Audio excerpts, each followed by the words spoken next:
stuff. My name is Suzanne Leibrick. I am an external market development engineer at Intel Real-Time Technologies, which means that I do a whole lot of really interesting and unique things with new technologies. Intel Real-Time, we make computer vision hardware, so we make devices that can sense and understand the world. So what I'm here talking to you about today is volumetric film, which you may or may not have heard of. You may have no concept. You may have some idea that might be wrong. So we're just going to dive into what is it, why should you care, and how you make it. So there's multiple different types of 3D film. When I say to you 3D film format, you might think of something like IMAX, which is a stereoscopic film format. You might also think of 360 film, which you might have seen in VR. And then there's also volumetric. So these are all kind of related things, but they're all viewed differently, they all have different outputs, and they're all experienced differently. So if we talk about stereoscopic first, this is the oldest format. So stereoscopic 3D takes two cameras usually, places them side by side, often right around the distance that human eyes are separated. It films the same scene from those two slightly different perspectives, and then it plays it back in such a way that each one of your eyes sees a different thing. So those red-green glasses that you saw when you were a kid, the IMAX polarized glasses that you see in the films, those are all designed to let one of your eyes see one of those images and one see the other one, which gives you that 3D parallax effect. So this is my bad diagram showing you that there's a car. It's being seen by those two images from two different places. So a simple way to understand stereoscopic is to hold your hand out in front of your face and close one eye and then switch to the other eye, and you see that your thumb or your hand will move. If you move it closer to your face, then your thumb or your hand moves more. This is how we perceive depth. So we see the world because usually one of the main cues we have is that we have two eyes, so we're evaluating those two separate images for every single thing that we see. And depending on the discrepancy, that's whether we perceive something as close or far. So that's really how stereoscopic works. So it's, as I said, it's been around for a while. This is an image that is over 100 years old of the Taj Mahal. And this is from a stereoscopic camera system that was used kind of like the late 1800s, early 1900s. If you look out there, there's hundreds of these images, all kinds of different things. And you can see that there's two different images. If you view this, you can see that 3D scene. So a friend of mine actually made this app for VR called Looking Glass, where he scanned in a bunch of these images. So this is an example for one of the things that he has, but you can actually go look at these really old stereoscopic images. I highly recommend it. It's super cool. So it's stereoscopic. IMAX, stereoscopic viewers, red-green glasses, all kind of the same thing. All give you a perception of 3D on a 2D screen. So then 360. 360 is a lot newer. It basically means that we put one camera in the center of a scene, but that camera or multiple cameras look all around. So they can perceive the whole environment, but they're based on having usually one camera or group of cameras in one specific spot. So the experience of viewing that means that I can turn around and see everything behind me, but I can't walk around in that space. For 360, you're always limited to where the photographer or the filmmaker placed the camera. You have no agency as a viewer. It's all just about where that camera was. So kind of a simple output format. This is just a still image, but it shows the full 360 scene, what it looks like if you just flatten that out. You're taking the entire environment around you, ceiling, floor, but it's all just one image. You're all limited to where that camera was placed.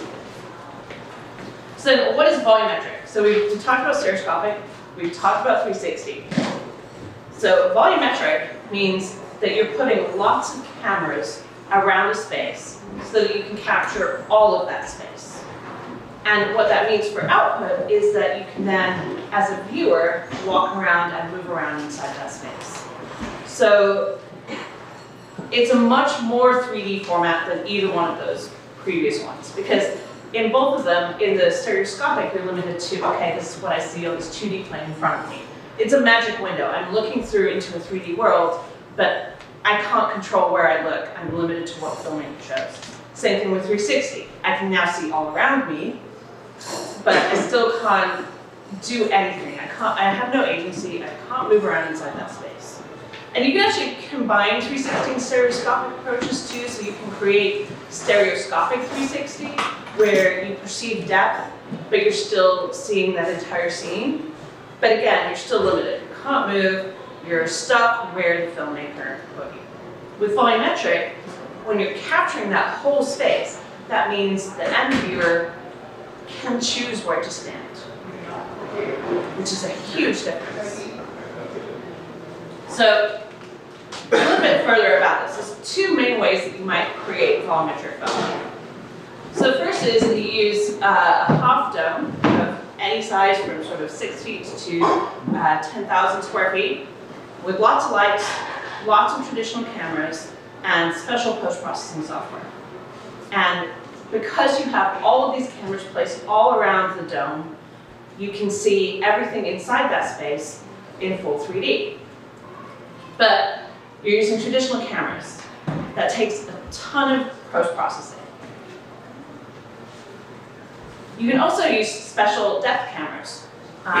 So depth cameras are cameras which can perceive distance from themselves for every pixel. So I'll talk a little bit more about that in a second. But you can use as many of these depth cameras as you want placed around a scene, and you can stitch all that information together, and you have a full point cloud. So let's go back to method one. So this is a volumetric film that Intel created. We have a studio in Manhattan Beach. It's 10,000 square feet. It's a very, very, very, very large dome. Mind-bogglingly large. The first time I walked in there, I was like, whoa, seriously? It's so big. And they have 96 cameras, 5 miles of cable, multiple high-end servers to deal with all the data from all of these 4K cameras shooting at sort of between 30 and 90 frames a second. But let me show you a little bit of this film. So That's well after. Stand by, dorm. Pictures up, going on 30. What do you think? 1, 2, 3, 4, 5, 6, 7, 8. When we made Grease, none of us knew that it was going to take off, and especially 40 years later that people would still be loving it all over the world. And it's exciting to be able to do something with this new cutting-edge technology. I'm very excited that you're all here. Well, welcome to Intel Studios. So today we are filming a very special promotion celebrating the 40th anniversary of Grease. We have 22 different dancers, all from the famous Millennium Studios in LA. 7 and an 8 and a 1 that I want. We have David Moore as our choreographer, and we are so lucky to be able to have the original director, Randall Kleiser. You're looking at her and you can't get your eyes off her. We are now going to go to work. Today is as a result of our partnership between Intel and Paramount Pictures for the volumetric capture of Grease in VR. The beauty of this partnership, this project that we're working on, is to explore the unknown. And the reasons we're exploring volumetric video for this project is part of this very long view exploration of how technology affects motion picture capture. 1, playback. This year we have been following along many years the whole idea of volumetric capture, which combining with a game engine, we can eventually take actors and put them into a game engine. And this is what I think will be the future of filmmaking. If you've seen the film, it's a lot of people. It's not a little tiny experience. It's a very big movie with a lot of big dance numbers. And Randall wanted to do a big volumetric dance number. When I first walked in I was just amazed by the size and scope of this dome. It's gigantic, and Orson Welles said that a movie studio is the biggest train set a boy could have, and this is like a superliner train set. We're really enabling the storytellers and the creators to open the barriers of immersiveness and to really bring that iconic story from a 2D world to a really immersive world. This initiative is important because Paramount and Intel both are at the forefront of digital transformation, especially when it comes to immersive cinema. It's exciting because with volumetric, you're able to Yeah, you can see in some of these clips, they can spin the camera around because they've taken that footage from every angle. Volumetric to me, it's kind of the next piece of the puzzle. It's the next thing that actually will have massive, massive abilities and capabilities that we're just starting to scratch the surface on. We don't really even know where it's going yet. It's a chance for me to do something cutting edge, and I'm sorry if you hear Grease songs in your head for the rest of the day, but I just really wanted you guys to see like one of the main methods that you can do to create volumetric film. So obviously not everybody has access to a space like that. So, it costs a lot of money to make even just short clips there, and we're still working on the process too. We're not quite there in being able to go film a full feature film in a space like that. So the second method that I talked about uses depth cameras. So depth cameras give you pixels that have 4 values instead of 3. So you're used to RGB, right, for every pixel in an image. A depth camera gives you RGBD, so that last number is how far from the camera was that pixel. So you see the color image on the left here, you see the depth map on the right. So it's not a heat map, it's colored like a heat map, but any of the red pixels here are the distant ones, and obviously like closer to the camera is the more blue pixels. So I can also theoretically show you a live demo. This may or may not work. Okay, so there we go. So here are you guys live, real time. You're currently running, I think, at like 30 frames a second. So you see the distance from the camera. I can also like put my hand here. See, I'm blue because I'm much closer to the camera. And then what I can do is also, I can also move you around in space here. So you can see this is full 3D reconstruction of the scene. Okay. So to create a volumetric film with these cameras, you do have to use a fair number of them because, we can't bend light yet. We're limited by physics. It's a bummer, but I can't see behind objects. Just like standing here in front of you, I can't see what you look like from behind. So if I wanted to capture this whole space, I would have to do that. I would have to put multiple cameras around the space. So the difference between this method and the method that Intel Studios uses, which is kind of more of a traditional photogrammetry method, is that this is much more real time. I have spatial data already baked into what I'm getting from the cameras. So these are all point clouds. So each one of these points, I know where it is in space, and then I can combine that with, this isn't something I want to show the colors today, combine that with the color data from the cameras too, and combine that, calibrate that with multiple cameras together, and suddenly you start to see how you can easily create a full 3D scene that is really truly 3D, but real capture.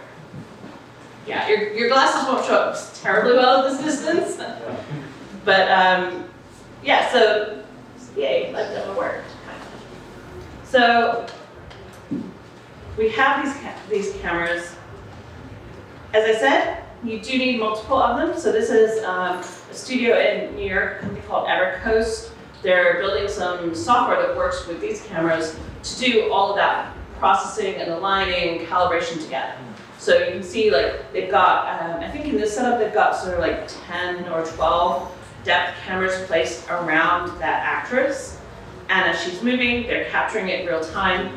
And then they can do some post-processing to clean up edges and those sorts of things, clean up any noise. And now you've got a full 3D human relatively quickly, usually about half an hour turnaround. Versus the traditional method with the big dome, that's more, you're talking sometimes days, depending on how much footage you capture, the exact resolution, everything you're trying to do, how fast your servers are. So, okay, those are kind of like how you make volumetric, what it is, but how are you gonna view it? Like, I told you, it's a cool thing, right? It's 3D. So, one of the methods, obviously, virtual reality. You can put this footage inside VR, you can transport it into a game engine, something like that, And now people have the ability to move around, walk around inside the space, control their experience. It's great. VR is not huge and widespread yet, not as much as we want it to be. I think it's coming, but it's not quite there in terms of audience. So if you're going to start making volumetric footage today, maybe you want it to be a little bit more widely accessible. You do have augmented reality, too, as a potential way of viewing. You also have the potential for full interactive immersive worlds. So not only recording clips and pieces of volumetric film, but you could add additional game logic, AI, start making more sophisticated interactions where it's not just playback, it's much more participatory. But one of the really interesting things I find about this is you can use volumetric to help you make better 2D films. So if I've captured all the data in a scene, and I can control where I view that scene from after the fact, that means I can film a live sporting event and go zoom in on the pass that I want.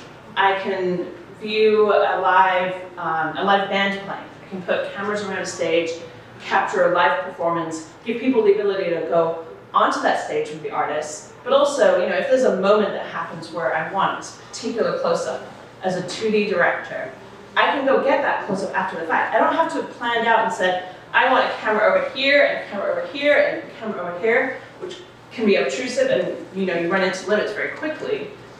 If I capture that whole scene, I get the ability to view it again from another angle.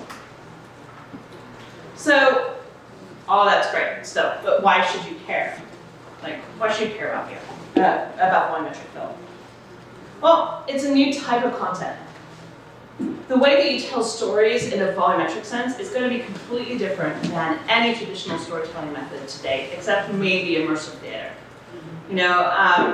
Instead of a story that you move through linearly via time, you press play, you start at the beginning, and you end at the end.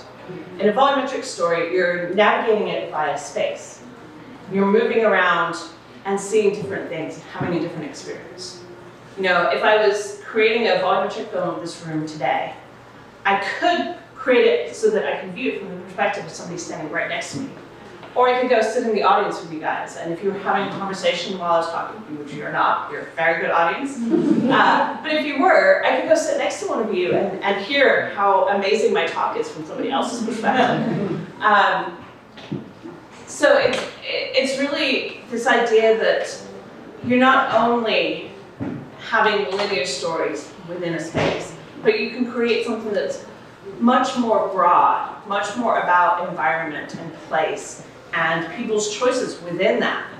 How do you tell somebody a story when you're not really telling them a story? You're giving them the opportunity to live inside a story, or to live inside a place or an environment. I think sometimes about science fiction and fantasy a lot because I'm kind of a nerd and I like science fiction and fantasy. And I think about this idea that, like the traditional holodeck, that experience was going to live inside another world with somebody. So what is it, like, if I could go live inside the world of Lord of the Rings as I watch that movie? Even if I'm not participating in that story directly, what is the experience like where I'm standing there watching the ring get thrown into the pit in Mordor? What does that feel like? What does it feel like to just hang out in Hobbiton with the hobbits as just one of the guys? I think there's so much richness there and so much depth and so much reusability in just one story that you could tell one 2-hour movie, but give people thousands of hours of content within that space. Early adopters, y'all are here. You're the first people to really start thinking about this kind of thing. There aren't many people out there right now making volumetric film. The tools aren't quite 100% of the way there, but there's also not a lot of people even thinking about it. A lot of people who don't even know what it is. Even before you walked in this room, before you started listening to me, did you know what volumetric was? Some of you yes, some of you know, yeah. So it's always best, I think, to be on the forefront of defining a new medium and defining a new language. You know, when film first started, some of the things that we take for granted today about how you tell stories, those didn't exist. Those are languages that developed. You know, whether a close-up shows you big emotion or a wide shot gives you vast scale, that's the language that we developed. It's not something that just inherently existed. So to me, that's the really interesting thing about volumetric is this idea that I can go help define what that cinematic language looks like for hundreds of years to come. So it gives you superpowers for traditional media shoots. You know, instead of needing to shoot the same scene multiple times, you can shoot it once, get any angle you need it. Yeah. About that, the thing is when you do a classic movie, for each shoot, you're gonna put lights on it. When you shoot on one time and then decide where you want the camera to be, it should be problems with lights. No, because if you shoot at an even light, remember this is 3D data. So I can put artificial lights in that scene and light it however I want after the fact. Oh, shit. I don't need to care about lighting so much, as long as I'm capturing every pixel of roughly even brightness. So when you're looking at that dome, we had lights in multiple rings all around. That's so that it's actually quite bright in there when you're shooting because we just want to capture everything. And then because I'm putting it in the game engine, I would light it the same way I light a game engine scene. I know this is not question section, but is there a place that we can see an example of lighting that has been imposed in post? Good question. I'll have to think about that. I'd love to see that. Yeah, I mean, but essentially, because either you have like a volumetric pixel cloud, or you can convert the pixels or voxels that you have into a mesh. You can light it just the same way that you would light any 3D asset. So just the same way as you would in animation. But you would need to know what you want to see. Again, you can't be free to. There are limits. Like you have to plan. If you've got multiple actors in a scene, you have to plan where the cameras go, because the whole thing is that you want to capture all the data. So that's the planning that you do need to do. If you have two people standing too close together, for example, you might have occlusion issues where you don't have quite enough cameras to see between them. But that's the main part of the planning. Even lighting, capture everything, go back and decide later, you know, what you really want to see. You can also put in special effects quite easily. So instead of needing to use a green screen, you can plop your Transformer robot in the middle of the scene. And because, again, I know what this whole space is, it's all 3D, I don't need to worry about what's in front of the camera, or the object, or what's behind it, because it's in space. It knows what's in, like, from my perspective, I know what's in front and behind it. I know a few of you have questions. Let me finish the end of my talk, and then I'm happy to answer lots of questions. I left a lot of time for questions, I know. I figured you guys would have a lot, so. There are real-world use cases for this. There are people today looking at using volumetric for training. I don't know if you've ever tried to watch a YouTube video where you're trying to like repair a car engine or do something quite delicate and fiddly, and you're just like, no, but I really need to see this camera angle over here. I need to see, like, you shot this from the wrong angle. I really just need to see exactly what you're doing right here. With volumetric, because again, you're capturing that whole space, as the viewer, you can see what you want to see and what you need to see. So it becomes a very powerful tool for training at any time. There are already companies out there looking at using this to create, you know, on-the-job training tools. Having somebody show you exactly what that thing is that you need to do, but give you the opportunity to really like take your time, look at objects or things from whatever angle you need to for you to process that data. I just think it's really cool. Also, I just go back to this idea of being inside content. And I love VR. I've been playing VR a lot for a good number of years now. But it's not really real. You know, the best, most compelling VR content is quite cartoonish, it's games, it's not the reality that I want. It's not yet a holodeck. It's not yet I'm seeing you and talking to you and experiencing being around you as I would in reality. So that's why I think it's really cool. So that was the end. Now you can ask all the questions. All right, go ahead. Really cool. I was going to respond to you. You could light it and block it theatrically, or like you would an immersive piece too, where you have cues and you have light things. If you want to do all that in camera. I don't own a render farm, so I would try to do as much in camera as I could, or camera. Yeah. I mean, yeah, you can light it in a more traditional way. You'd light it more like you'd light a theater piece. You know, you're just using lights as lights. You're not using cinematic lights because then you've got to digitally remove them or come up with some other way to do that. But yeah. I have a real question. Yeah. Okay. So hypothetically, you're an independent, low-budget creator, and you are gonna, I'm gonna fucking do this. What does that look like? And where? I know, but like, where does it play? And like, So these cameras are under $200 a piece. Yeah. So you need maybe 30 at most. You can get away with. I did a volumetric capture setup at Sundance last year, and we did 5-second captures of people doing their signature dance moves. We had 4 of these cameras, so we did just kind of like a 180. And from that we got like knee height to head, 180, pretty solid. And we, the whole setup we used, the biggest expense was the compute, and really we overbooked on that, so it maybe was like a $5,000 setup. And then post-processing was all done in Unity. So it's not like, that's why I wanted to talk about like the non-Intel Studios options. Like I love that space, but that's the professional, high-budget Hollywood space. Like this is the, you could start, like there's software out there. For independent creators, there's a piece of software called Depth Kit. They support the RealSense cameras. They also support Connect 2s, so you can choose whichever one you prefer. But they've made it very easy just to get started even with one camera and start, capturing that sort of data, putting it into Unity, and playing around with it. But then, how do I show somebody? Like, how do they see it? Like, and then how do they? VR headset. And then you can just move yourself around in the. Yeah. It's actually pretty easy. Use one of the SDKs depending on which VR headset you want to show it in.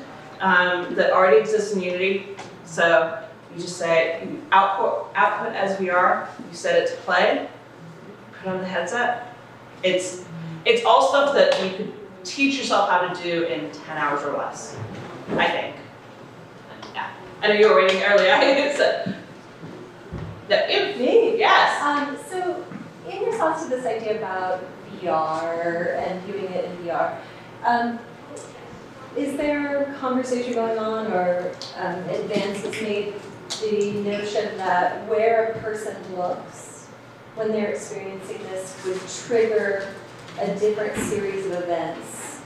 So if I look to this character and then, in a sandbox immersive and I wanted to follow them, could I do that in 1,000 hours of footage and be my own story? It's a little bit harder to do that, but it's not impossible. So the sneakiest way to do something like that is because when somebody's wearing a VR headset, you inherently know where they're looking.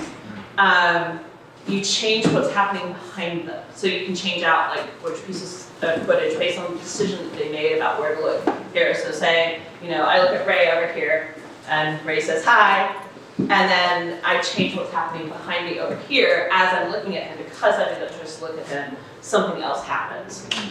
So that's the sneaky way to do it, like to set one scene but record it multiple times with different sets of actors. So you keep the environment consistent, maybe. I mean, you can also change the environment. I've done that in VR experiences before. People never notice when it's happening behind their back. Like, you can do really subtle things. I made a VR experience which was like an OCD escape room. I did this for a hackathon. And we started out and we made the space really cluttered and cramped and small. And every time you solved a puzzle that was based on, just kind of ordering the world around you, the room would just get slightly larger, but we would do it when you weren't looking, so the wall here would be behind you. So that kind of idea, like you know where somebody's looking, so you can change what's happening behind you. And my follow-up is this also done with drop-down menus sometimes in terms of choices? Is that what you're You could, yeah. I mean, it's really up to you, like what kind of interactions you want. It could be, you have somebody reach out and hit a button, and that changes, you do a fade, just like you might do in traditional film. That might change, so I don't have all the answers when it comes to that. I think a lot of that depends on what kind of story you're trying to tell, what kind of content, and then just playing it and testing it and seeing really what works. But there are ways to do sort of branching narratives, and I think sort of 5 or 10 years from now, you're going to start to see like more realistic, deepfake, human-like characters, where they're not necessarily real people, but they may be like volumetrically generated, look like real people, and interact, just in the same way that Alexa or Siri interact with you today. I think that's coming. I think this is the first step along the road to these full, immersive, interactive worlds. I want to ask you a very serious question, like, what's your budget for setting up all that? I know the answer. I'm not sure I'm allowed to give the answer. I know what it costs to build the studio. I don't know what we currently charge to film in there. Or can you give me like a concept like this, like a billion or 10 billion? It's in the millions to build a space like that. Yeah, it runs into things that I can't answer, unfortunately. Okay, I'm gonna start with you. I'm gonna work my way across this way. Okay. I have enough time to answer everybody. Is it possible to capture from the inside out instead of the out? Because this is all outwards in. Yeah. Let's say I wanted to capture machinery, and I wanted to see the machine from the perspective of the motor or something, like how, yeah. You could do that, but also remember you're putting cameras everywhere, but your virtual viewpoint and your virtual camera can be anywhere as long as you captured enough data. So you could put all the cameras around whatever, I could put cameras around my laptop right now, but then I could place my virtual camera, my viewing perspective, right here on the keyboard. So I can point this camera right here. I see. But because I've captured all that space, it requires like a change in how you think about film. Yeah. But if you start thinking it like, no, these are real 3D objects, I can put a virtual camera in any perspective. So that's the help. Yeah. Okay. All right. So I'm gonna take you first and then you in the back. I had 2 questions. So is the dome, can you rent it out? And 2, what is Intel doing, or how is Intel working with creators to kind of push a new form of storytelling through this medium? Yeah. So the dome, so I don't work directly for the group that works on the dome. I work with them from time to time, and I've spent some time in the space. But so they're working with multiple partners, I think, on kind of like a studio basis.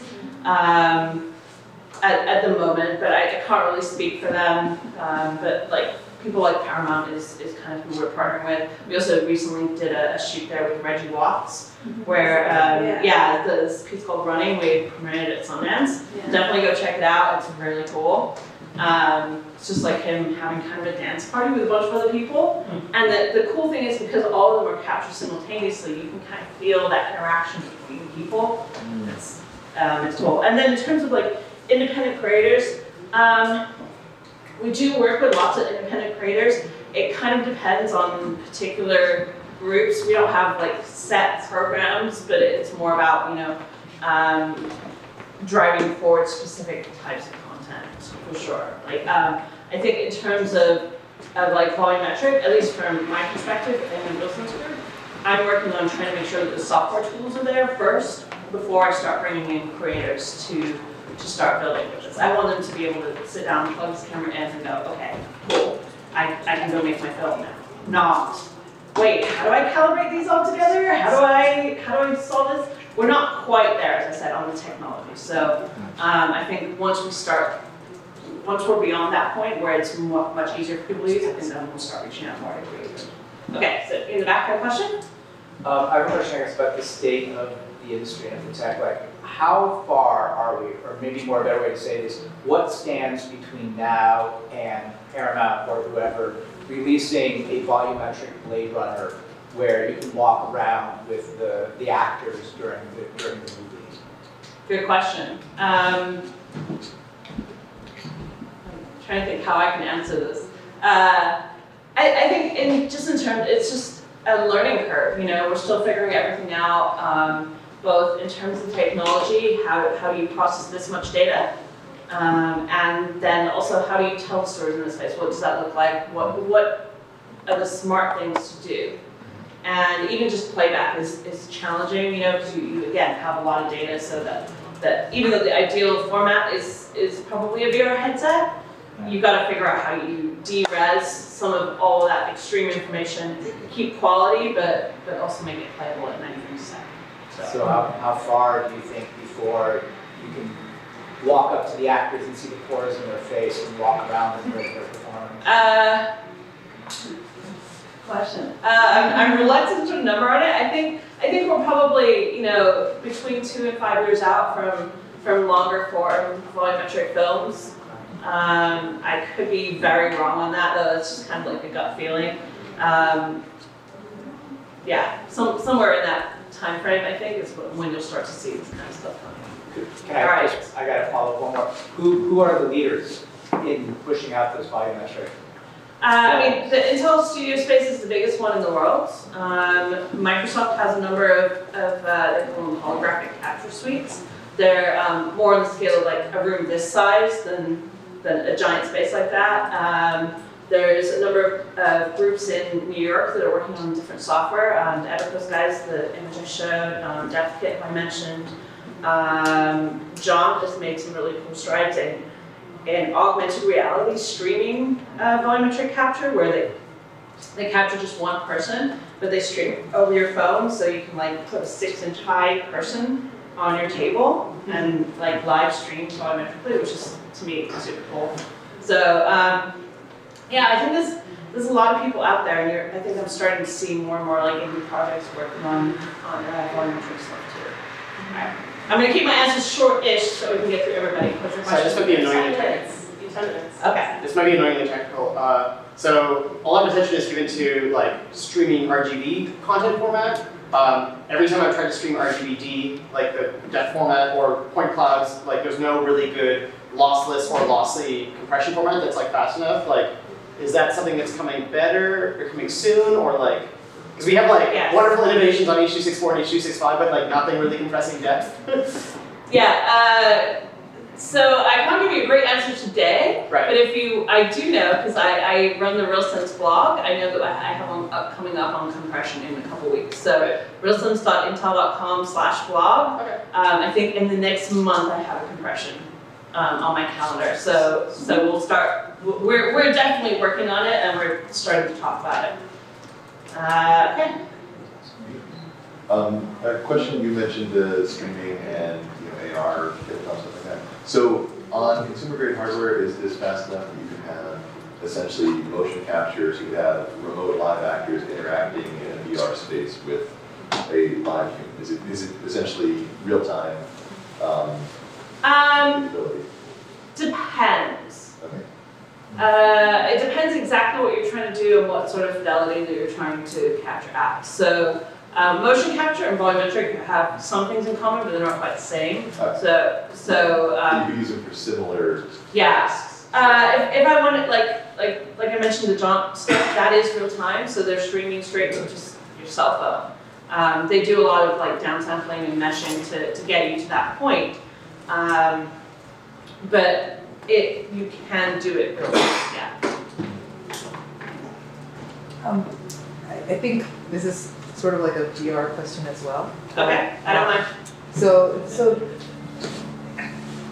if this medium of capturing information exists and the output currently is limited, let's just say VR is the most appropriate output for that, where it might grow, I assume that there is then a whole slew of other questions that the directors or whoever's creating this content have to answer about, like, well, what happens if like the actors start running away from you? and then you have to deal with like this weird question of distorted reality where the ground is moving underneath you and you're just sitting on your couch, or like an answer is sort of answered by some VR people in real space where you're walking around and you hit your window or whatever it is because you don't realize. I mean, I wonder if those questions are now being answered further than what VR has actually answered so far. Yeah, I mean, I think when I talk to traditional directors, they're always very confused by VR and immersive formats in general because they're like, how do I make somebody look where I want them to look? And how do I make them do what I want them to do? And the truth is that we're all viewing content with the same brains. We have not evolved in the last 100 years to the point where film is how our brains work. It's just, as I mentioned before, like that shared language. I think we have to go back to evolutionary ideas, like what attracts people's attention and how they move through space. And then once you have that understanding of how people are going to want to move in anything you create, even if they have the freedom to do so, they're probably going to do the same things most of the time. Most people will follow the bell curve of like, you know, if I see somebody walking out the room, I'm going to turn my head and take a look and see why they're walking out. So yeah, once you have that understanding of what people are going to do, then you can design your experience around, okay, now what, if I know what they're going to do, how do I give them the tools to do that? So is that I let people walk and follow somebody? Is that I give them locomotion tools so they can, you know, press a button and teleport or press a button and just move themselves? I definitively say do not move somebody's point of view for them. That is a way to make people hurl.